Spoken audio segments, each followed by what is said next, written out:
Welcome to the Old Time Radio Westerns. I'm your host, Andrew Rhines, and I'm excited to bring you another episode absolutely free. This is one of over 80 episodes released monthly for your enjoyment. Now, let's get into this episode.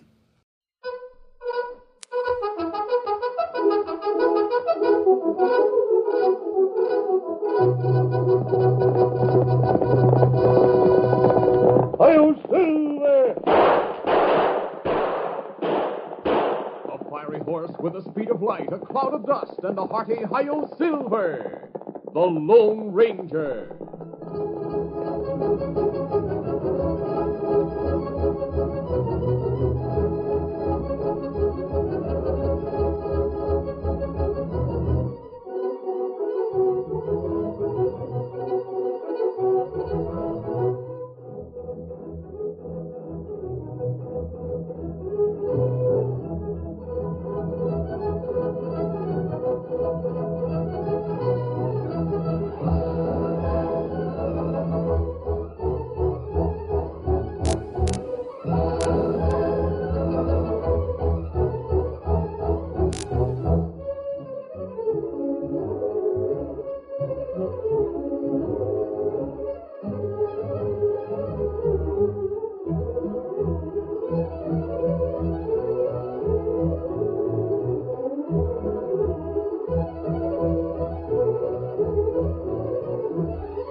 His faithful Indian companion Tonto, the daring and resourceful masked rider of the plains, led the fight for law and order in the early western United States. Nowhere in the pages of history can one find a greater champion of justice. Return with us now to those thrilling days of yesteryear. From out of the past come the thundering hoofbeats of the great horse Silver. The Lone Ranger rides again. Come on, Silver! Let's go, big fellow! Hi-Yo Silver! Hoy!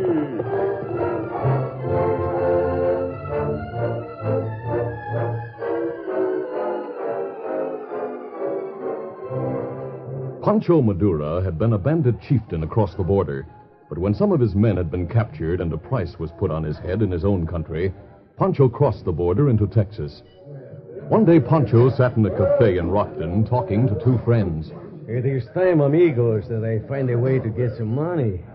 I shall soon have a very empty wallet. Yeah, I could use some money myself right now. I wouldn't care how I went about getting it. How about you, Sid? We're all in the same boat. We do not have cash, but we have brains, my friends. Perhaps if we do a bit of thinking, we'll find a solution to our problem, no? Got any ideas, Nat? Nah, but maybe Pancho has. Huh, Pancho? Let us go where we can talk freely. It suits me. Yeah, come on. We go out on the porch.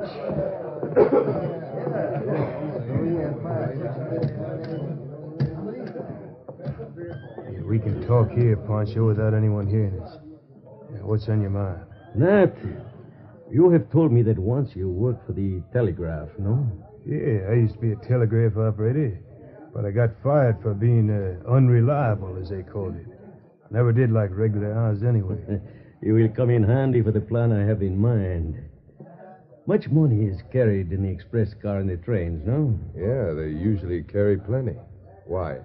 I've noticed a train comes through here going east every afternoon. Half an hour later, one comes through going west. Yeah, that's right. One of them always waits on a siding at the telegrapher shack about 4 miles out of town. Of course, if one of them's very late, the other goes on through without waiting to the next town. How does the man at the shack know? Well, the operator here in Rocky notifies him by telegraph from this end if the eastbound is late. He's notified from the other end if the westbound is late. And the train that's on time goes straight through without using the siding. If the two trains should meet head-on sometime, the wreck would make it easy for an hombre to get the cash from the express cars and from some of the passengers, eh? Oh, yeah, that's right. There's not much chance of a head-on collision, and less chance of us being on the spot if it did happen. I do not wait on chance, amigo. What do you mean? Yeah, I don't savvy. We could plan it so there is such a head-on collision. And in that case, we could be near the scene when it happened. Hey, holy mackerel, Pancho. You mean you're thinking of a way to have the trains collide? Well, of course. I bet you're thinking of going to that shack at the siding and making sure the operator doesn't set the semaphore signal to stop. Is that it? No, that wouldn't work. Train wouldn't go through just on the signal. Why not? They figured something might happen to the operator, so he wouldn't be able to set the semaphore. The operator always goes out beside the tracks and hands up the written order to the engineer. The train wouldn't go through without those orders. It was not my idea to go to the shack anyway, now. Then how you going to work it? I have noticed that the operator here at the station in Rockton sometimes leaves his office and locks it up for an hour or so during the afternoon. Oh, yeah, after the trains go through, he locks up to go eat. Well, my plan is to go to his office just before the first train is due. We'll tie and gag him, put him behind the counter. Then you, Nat, will send a message saying the eastbound train is late. Hey, now I get it. The operator at the shack would give the westbound the order to go through, and the two trains come together somewhere between Rockton and the siding. That is it, amigo. After you send a telegraph message, we'll leave the office and lock it. Nobody will suspect anything until the wreck has happened. That's a good idea, Pancho. We could follow the eastbound from town on our horses and be right there to see them come together. You see, Pancho is very clever. There will be a big wreck, and we shall be there to gather up plenty of money. That same day, the Lone Ranger and his Indian companion Tonto rode the trail toward Rockton. As they moved along, the Lone Ranger was saying, Tonto, a former Mexican bandit chief, Pancho Madura, is known to be in Rockton. That why we come here, Kemosabe? Yes, he's bound to gather some men together and start trouble, sooner or later. We try capture him, maybe? No, he's safe from arrest here until he breaks the laws of the United States. But as soon as he does break the law, we'll go into action. Oh. He's a dangerous man and needs close watching. The people in this territory have enough to put up with without having him here to cause more trouble. Men like him not good for West. That's right. We'll keep on his trail. Come on, Silver. Come up, Scout.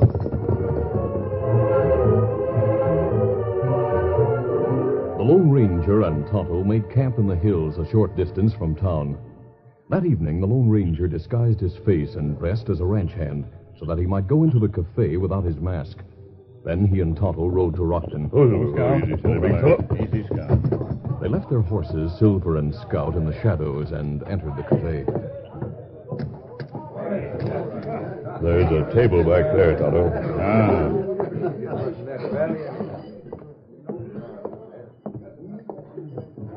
We'll order some coffee, then we'll have a chance to look around. This table, senor, it is where my friends and I have been sitting. That's right. Sure, we were just coming back to it. The table's cleared, and you were all standing when we came in, mister. Yes, but now we wish to sit down, senor. In that case, I think you better find another table. Senor, Pancho Maduro is not look for fighting or trouble right now. But I do not intend to stand while the Indian sits. Hey, amigos. You're right, Pancho. They don't know who you are, Pancho. Perhaps they will soon find out. You do not get up, Indian. I shall pull you from that chair. No, me not get up. Me stay here. Hey, you going to let a redskin give you back talk, Pancho? Drag him from the chair and throw him out, Pancho. Better not try it, Madura. So, you think to scare Pancho Maduro, eh, senor? Well, just for that, amigo, I shall do as my friend has suggested. I shall pull the redskin from that chair and throw him out. Get up, Indian. As Pancho reached out to grasp Tonto's arm, the Lone Ranger leaped to his feet. I told you not to try it. That I shall not stand for. Oh! By golly, Don't use gun. Hey, that Indian drew like lightning. Stand back, everybody. Give him room. I will break your neck. Try it. Oh! Hey, man alive, what a fight. Yeah, that cowpoke sure can hit. Pancho fought with great fury, but as the fighting continued, he first showed surprise, then concern as the Lone Ranger struck blow after blow with telling effect.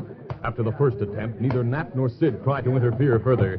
They stood watching in amazement as the stranger battered the big, tough Mexican with forceful blows. Give it to him, Pancho. Go for his chin. Knock some sense into him, Pancho. Yeah, looks like Pancho is getting the worst of it. I killed this upstart. Come on, then. For another moment, the two men fought, giving and taking heavy punches. Then Pancho began to look dazed. His fists flew out wildly, but the blows were not landing. Then, with a terrific blow to Pancho's chin, the Lone Ranger sent the Mexican crashing to the floor. This should do it. Now, if you want more, get up. No, wait. Wait, senor. For now I have had enough. Hey, let me help you, Pancho. Hey, what a fighter that hombre turned out to be. Look at the Mexican China. Another time, senor. Pancho Maduro does not forget. We'll meet again, Madura. Let's get out of here, Tonto. I shall see that he dies with a bullet, my friends. Come, we follow them and see where they are staying. After leaving the cafe, the Lone Ranger and Tonto stood in the shadows outside as Pancho and his two friends came out. But there's one already. I do not see them. Why not forget them for the time being, Pancho? Yeah, we got a big job to do tomorrow. After that's done, we all have plenty of cash, and you can hunt up that cowpoke and pluck him. That will be a pleasure. You better be careful, Pancho. If he can shoot as well as he can fight, you won't have a chance. I shall make sure to shoot him in the back, amigo. And now, I'll forget him. Let's check tonight to find out when the train is due. Let us go to the hotel now for the night. We'll have to keep a sharp eye on Pancho and his friends. Him plenty mean fella. Him say him shoot you in back. I wasn't thinking of that, Tonto. No? And what you think of? They spoke of a big job to do tomorrow. I'm sure they're planning trouble. And in some way, it has something to do with the train. Me hear him talk about train. We go back to camp now. Easy, Scout, easy, fella. Come on, Sulu. Get him up, Scout.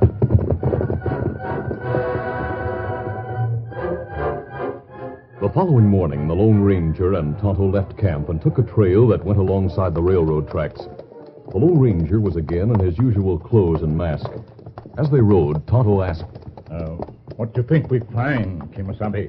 I don't know, Tonto. But if Madura and those other two men are planning to hold up a train, we might find logs on the tracks or a loose rail somewhere. Maybe them be nearby. Them shoot from ambush if them see us. We'll risk that and keep our eyes open. That's right. We'll go on a mile or two more, and we'll turn back in case they moved in after we pass. Come on, Sulu. Get him up, Scout.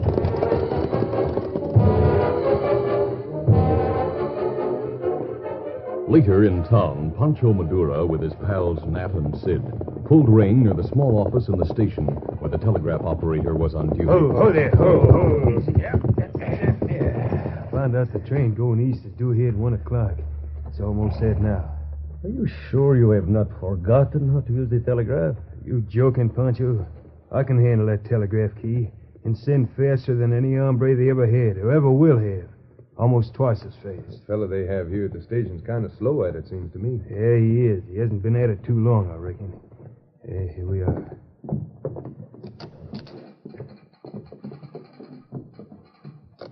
Be with you in a minute, fellas. I'm getting a message that I have to answer. That is all right, my friend. We shall wait. That message says the westbound past the town on time. It's heading toward the siding now. Yeah, that's it. That'll take only a few seconds to answer.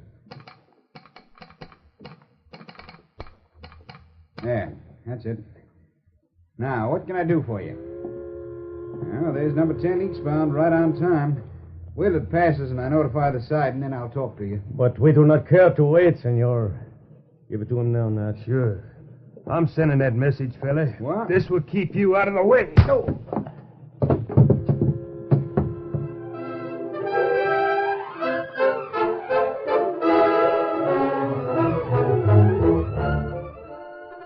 The curtain falls on the first act of our Lone Ranger adventure. Before the next exciting scenes, please permit us to pause for just a few moments.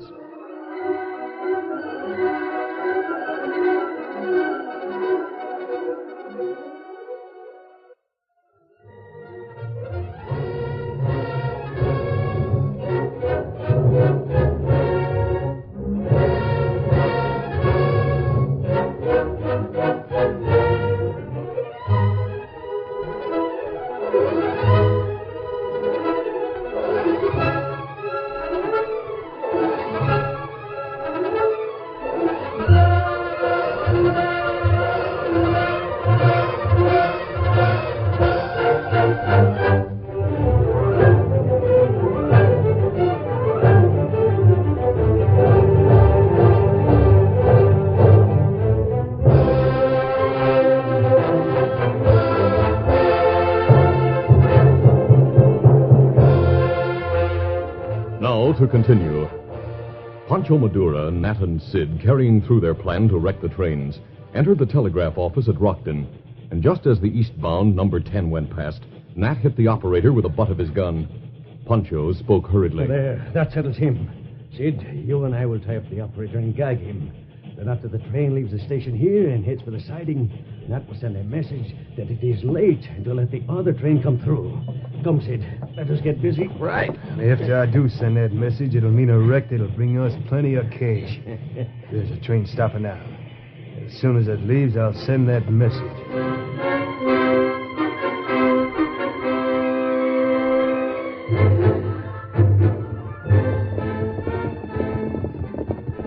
Meanwhile, a short time before 1 o'clock, the Lone Ranger and Tonto reached the shack at the siding and reined to a stop. Easy, fella. Oh, why we stop here? We'll ask the operator about the trains that are due. Come on. Yeah? What? A masked man, an Indian. What do you want here? There's no money if that's what you're Take after. it easy, fellow. We're not outlaws. But the mask. If you're not outlaws... Never why- mind the mask right now. All we want is some information about the trains. Well, that's it, huh? Planning to hold up one of the trains. Maybe number 7 westbound when it stops at the side. You're wrong, but we'll not argue the point now. Frankly, we're trying to prevent trouble, not to cause it. You can't make me believe that, mister.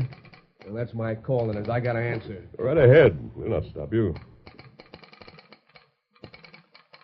What's that saying, Kimasabi? It said, MK. Ready? Go ahead. Now the message is coming through.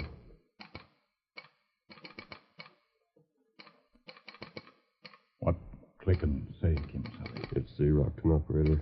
Verifying that number 7 westbound is past Milltown. Look, mister, you and the Indian make me nervous just standing there. If you're going to do something, get it over with. All I got's $3. We don't need your $3.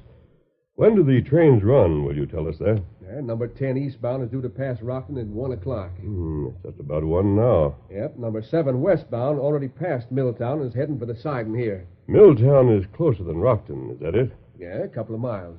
And number 7 will wait here at the siding? Yes. If number 10 passes Rockton on time, that is. If I get word number 10 is late, I'll have orders to let number 7 westbound go on through. And that's my call letters now.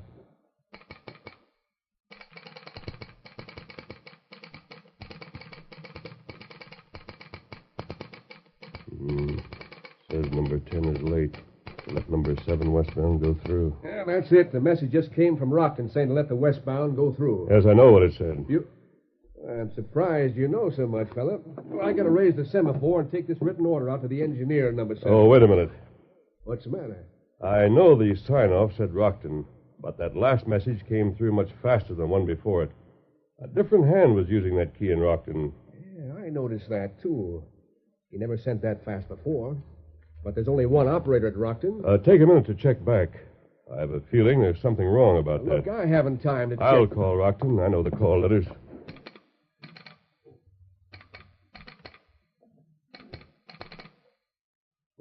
No answer. Here, let me try. All right.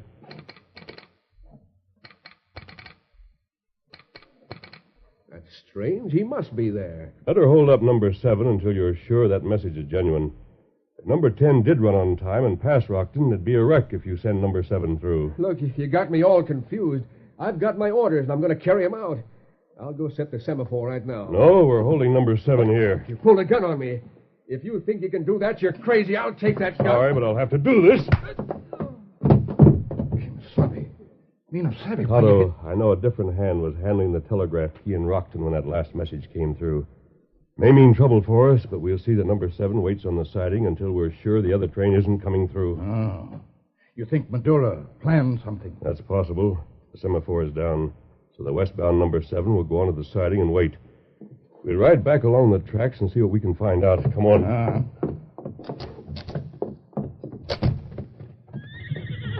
Take it easy. Let's go. Come on, Silver. Get 'em up, Scout.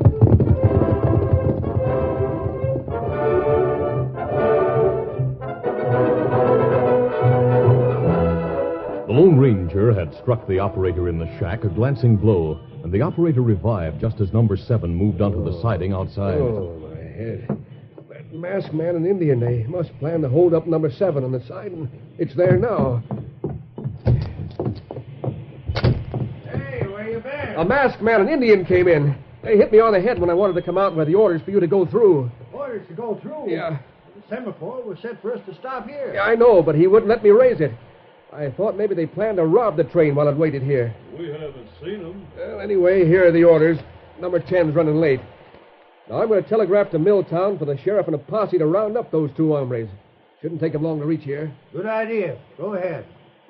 Well, we might as well highball it away from here, Tom. Hey, did you hear that? Yeah. Sounded like number 10 eastbound, a couple of miles from here. Well, that means it already passed Rockton. We would have been wrecked. Holy mackerel. What's this all about, anyway? But the orders, Tom. The heck with the orders. We're staying right here.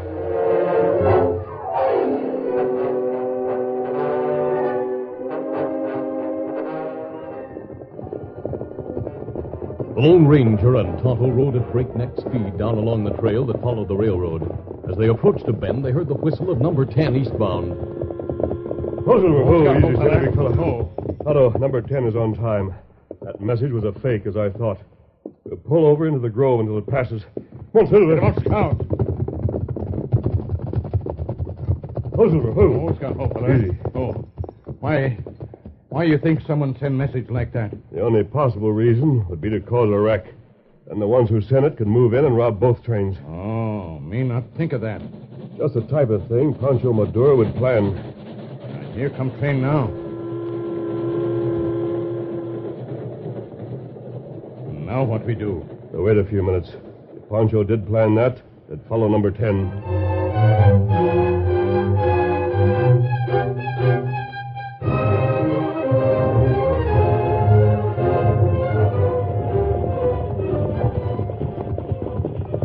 Pancho, Nat, and Sid had galloped after the receding train as it left town.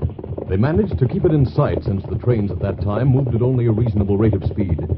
Halfway to the siding, they followed the train around a bend. Soon it will meet the other train. Yeah, hope we can keep it in sight so we'll see the wreck happen. Everything's working out just we planned it. The 3 crooks were passing a grove when shots rang out behind them. The Lone Ranger and Tonto shot over their heads to draw their fire, hoping they'd soon empty their guns. Caramba, look behind us. A masked man and an Indian. Use your guns. They must have been planning to hold up, too. They'll beat us to the wreck if we don't stop them. They're gaining on us, but we are 3 against 2.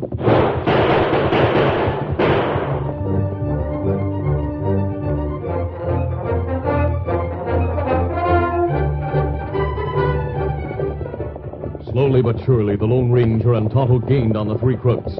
The great horse Silver and the gallant paint scout exerted every effort to catch up with the fleeing men. Gaining on them fast, Tonto. That's Maduro and his 2 friends. You wound one of them. Him fall from saddle. That leaves 2 to go. We're getting close enough to rope them. The other 2 have emptied their guns. Get your lariat ready. I'll go for Pancho. You take the other one.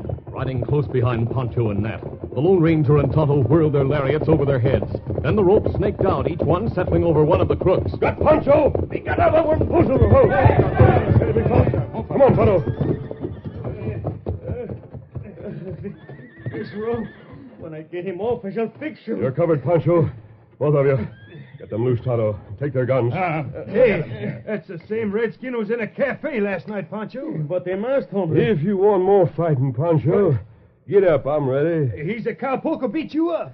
Yes, but I do not care to fight some more. Why have you done this? If you are outlaws, we will share what we get from the wreck. There isn't going to be a wreck. We'll pick up the other fellow, then we'll ride to the siding and take you with us.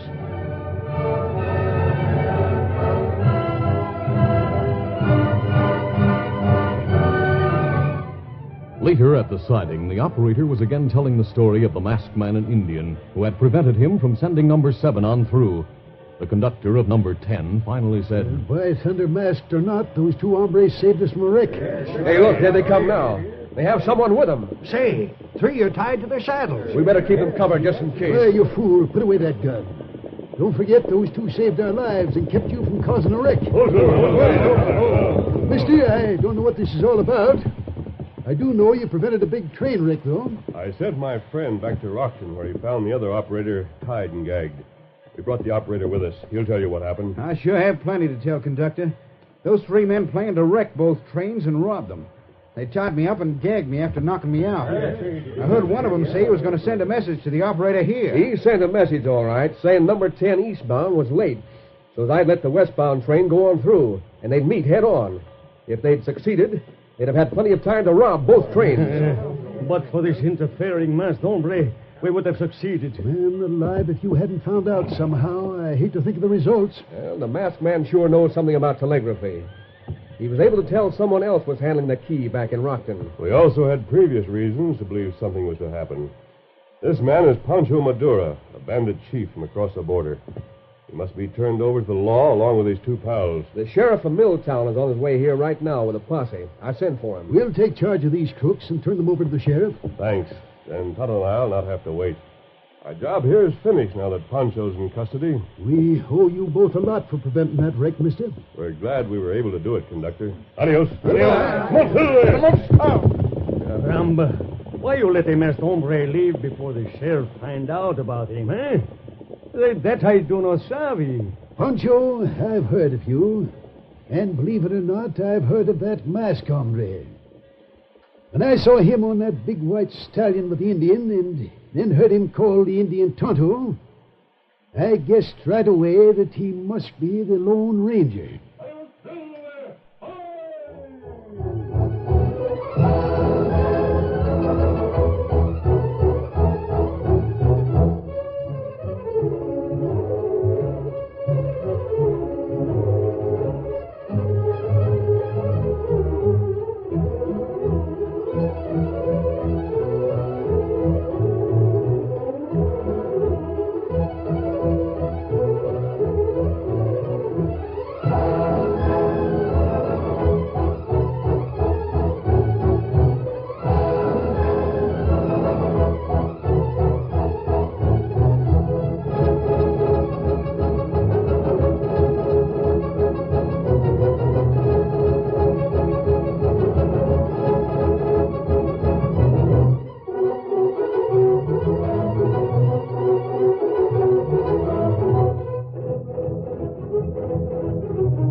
This is a feature of the Lone Ranger Incorporated, created by George W. Trendle, produced by Trendle Campbell Enterprises, directed by Charles D. Livingston, and edited by Fran Stryker. The part of the Lone Ranger is played by Brace Beamer.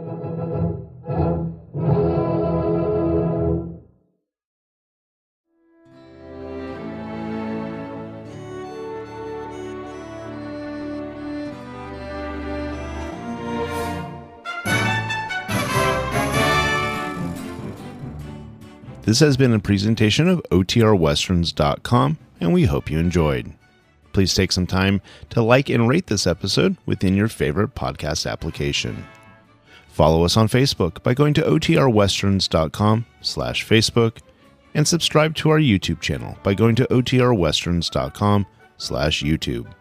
Become one of our ranch hands and unlock some exclusive content. We want to thank our most recent ranch hands, Steve and Ron W., who joined us recently. You too can join by going to OTRWesterns.com/donate.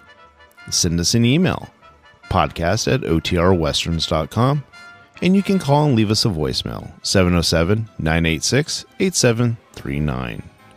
This episode is copyrighted under the attribution, non-commercial, share-alike copyright. For more information, go to OTRWesterns.com/copyright. Have a great day, and thanks for listening.